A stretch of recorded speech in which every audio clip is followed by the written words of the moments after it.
کچھ لوگ جن کی دل کی دھڑکنیں ہیں وہ تو اس کے ساتھ اللہ اللہ ملا لیں گے، تو جن کی دھڑکنیں خاموش ہوگی وہ کیا کریں؟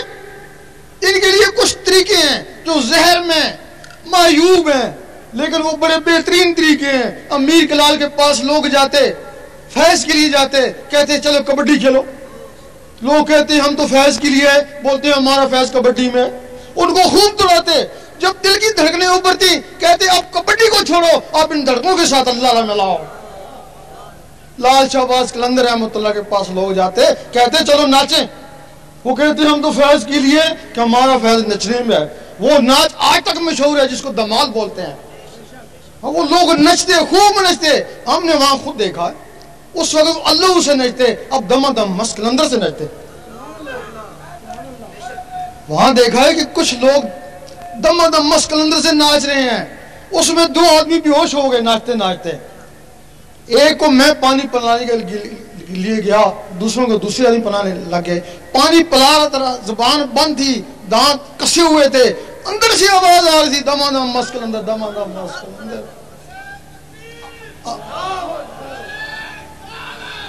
اور سوچا اس وقت دم دم مست قلندر سے قلبوں سے آواز آ رہی ہے، اس وقت تو یہ اللہ میں ناچتے تھے، اس وقت ان کے دلوں سے اللہ کی آواز آتی ہے۔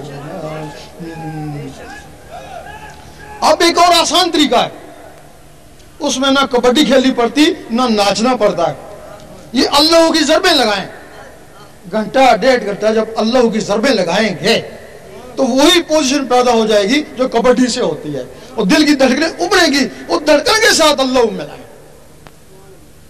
جب وہ رگڑا لگے گا گرمی بھی آئے گی، اگر گرمی لگے تو دروشی پڑے، وہ اس کو ٹھنڈا کر دے گا، پھر اللہ کا ذکر کرے، پھر گرمی لگتی ہے، پھر دروشی پڑے، پھر وہ اس کو ٹھنڈا کر دے گا۔ ہمارے علماء کہتے ہیں، وہ عالم ربانی نہیں کہتے، وہ خاموش ہیں، عالم سو کہتے ہیں کہ سب کچھ شریعت میں،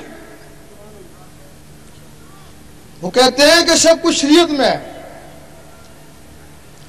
اب طریقت کو بھی شریعت میں، حقیقت کو بھی، اللہ کے دیدار کو بھی شریعت میں۔ ہم ناروے میں گئے تو وہاں ایک تختی لگی ہوئی ہے، وہاں لکھا ہوا ہے کہ اس کے آگے دنیا نہیں ہے۔ اگر کوئی دنیا کا مہم جو ہوا وہاں جا کے ساکن ہو جائے گا نا۔ جب تم نے کہا کہ سب کچھ شریعت ہے، کوئی اللہ کا طالب ہوگا تو شریعت میں پھنس جائے گا نا۔ کیوں نہیں کہا کہ آگے طریقت بھی ہے، حقیقت بھی ہے، معرفت بھی ہے، دیدار بھی ہے۔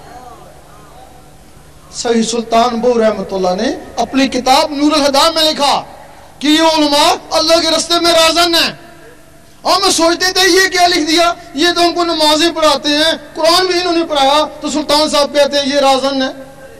یہ ایک ہی بات پہ پکڑے گئے، جب انہوں نے کہا کہ سب کچھ شریعت میں، یہ اسی بات پہ پکڑے گئے۔ اللہ،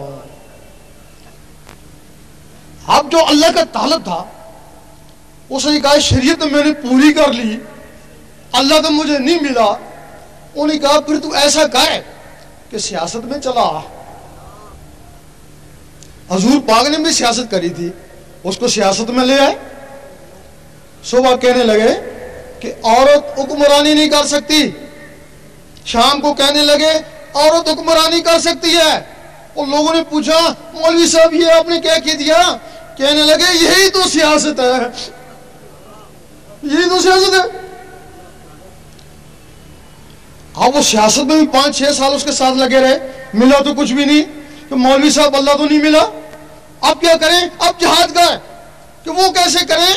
وہ مسجد والے یا رسول اللہ نہیں کہتے، تو ان کو مار، وہ تجھے ماریں گے، یہ جہاد ہو گیا۔ مسلمانوں کو آپس میں لڑا دیا نا۔ اب اگر سیٹ ملی تو مولوی صاحب کو ملی نا، یہ جو 5-6 سال اس کے ساتھ لگے رہے ان کو کیا ہوا؟ اگر یہ 5-6 سال اللہ اللہ میں گزارتے، میٹرک نہیں پاس کرتے، کوئی الف بے اللہ اللہ ہی سیکھ لیتے نا، اللہ اللہ کا ثواب تو مل جاتا نا۔ جو ساتھی بھی یہ چاہتے ہیں کہ ان کے دل کی دھڑکنیں اللہ اللہ میں تبدیل ہو جائیں، ذکر قلب کی اجازت لینا چاہتے ہیں، وہ قبلہ عالم سرکار شاہ صاحب کی آواز کے ساتھ اللہ اللہ پڑھتے رہیں، انہیں ذکر قلب کی اجازت ہو جائے گی۔ اللہ اللہ اللہ اللہ اللہ اللہ اللہ اللہ اللہ اللہ اللہ اللہ اللہ اللہ لا الہ الا اللہ۔ اب تمام حضرات جو نئے آئے ہیں ان کو اجازت ہے، ذکر قلب ہے، وہ چلتے پھرتے اٹھتے بیٹھتے دل کی دھڑکنوں کے ساتھ اللہ کا ذکر کرنے کی کوشش کریں۔